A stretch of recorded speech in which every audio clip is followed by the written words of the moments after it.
You can effectively build muscle and strength with a wide range of exercises, tools, and programs. However, not all exercises are as direct, as efficient, and therefore, quote, effective as others. So in today's episode, I'm going to give you 6 characteristics to look for to help you identify the most effective exercises for you and why single joint or, quote, isolation exercises have a unique advantage, particularly for building up your physique. So welcome back to my channel, my friend Matt Schifferly, with another video to help you be fit and live free.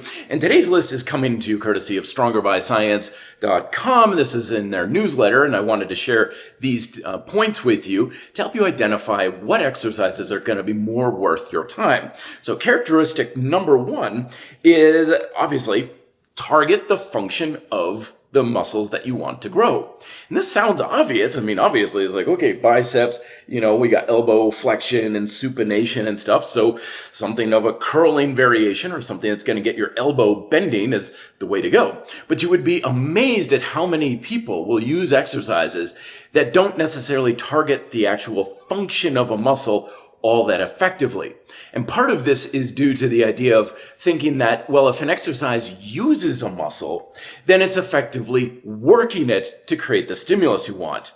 Years ago, I got an email from someone who was asking me about farmer carries and like, what if I only did farmer carries my entire program? And that's the only exercise I did because it works the whole body, right?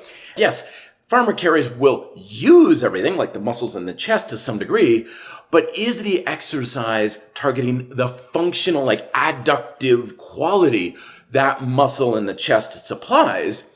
And even though it uses the muscle, it may not be as effective at working it to the degree you need to create the stimulus you want. Point number 2 is that the exercise will involve a high likelihood of the target muscles that you're using being the limiting factor.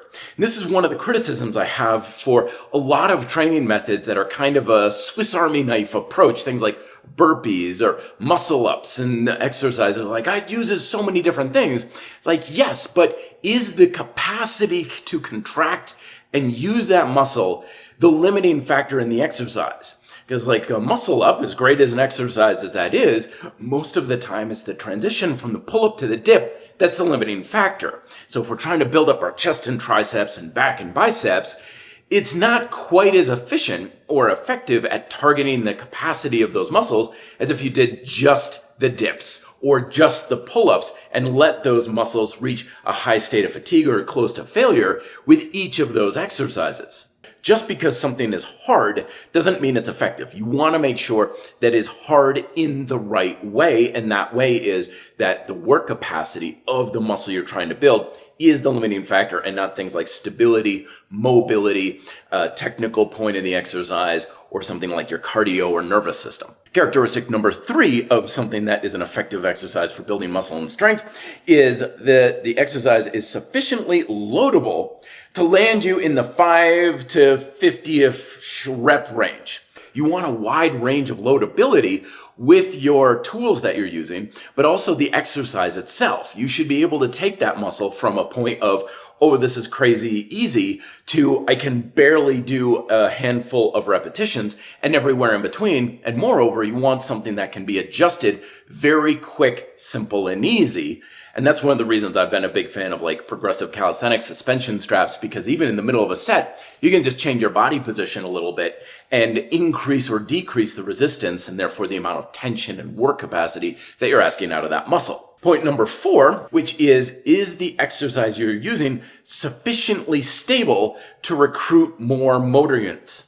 And stability is one of these things that can help or hurt depending on how you go about it. Back in the late 90s and early 2000s when I started training, a lot of times people were like, oh, functional training, and everybody was standing on wobble boards and Bosu balls.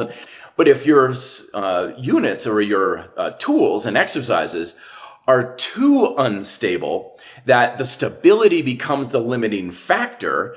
So essentially you want an exercise that allows some degree of movement and instability to have some higher degree of control, but not so much that it's inhibiting you. This is one of the reasons why, again, I like suspension straps and rings, because it's that nice balance. Hand weights like kettlebells and dumbbells also seem to hit that sweet spot as well. Point number 5 of 6 for qualities you want in exercises for building up muscle and strength is that you want an exercise that can potentially place the target muscle in a reasonably lengthened motion under load. In general, both anecdotal and research-based evidence points to the idea that if you can get more range of motion, you're just going to be better off, provided that you can keep tension in that muscle. If you're squatting down and you're relaxing into the squat, well, you're losing the tension in the muscle that's supplying the active ingredient for the exercise in the first place.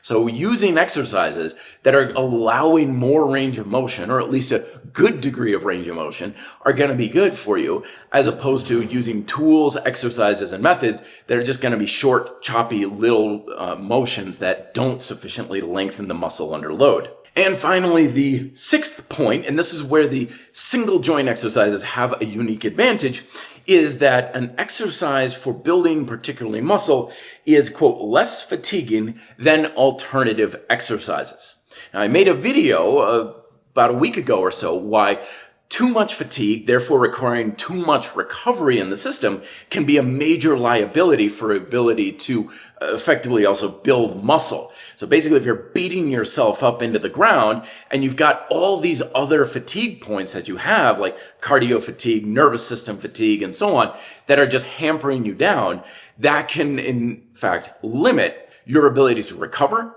to adapt, and also just push yourself in subsequent sets. And this is one of the big reasons why a lot of this stuff points to single joint exercises, targeting the function of a muscle. Single joint exercises are great for that. Involve a high likelihood that the target muscle is the limiting factor, especially if you have something that you want to target. Like if I'm doing a compound pulling movement, there's shoulders, there's back stability, there's lats, there's all sorts of other movement or muscles that may be a limiting factor. But if I'm doing bicep curls, there's a much higher likelihood, almost guaranteed, that my actual bicep is the limiting factor, are sufficiently loadable to land you in a 5 to 50 rep range. And bigger movements are harder to load with a lot of tools.